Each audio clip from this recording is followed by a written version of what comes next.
ملګرو دا په ګوال کې سیلاب را روان دی او دا مینۍ د واده د ورا مینۍ دی او دا نور ورا ته ویني د خلک د ورا باڼې دي د ګوګیزه چې د ګوال واده وړلی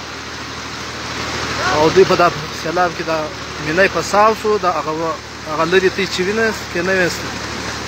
هغه موټران ولاړ دي دا ټاور د ګوال کلی دی دا زورور سیلاب را روان دی دا خلک په ساو دي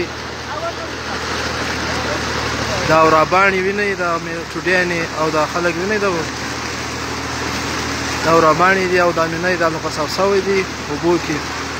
دا پیټۍ دا د مینې په چت کې پیټۍ دا وینئ دا وراباڼې دي او دا مینۍ په ساو سوی دي دا مندانه کلي ګوګیزه دا ورا راغلي وه او دا خلک په ساو سوي دي ډېر ضرر سیلاب دی دا د ګوال کلی دی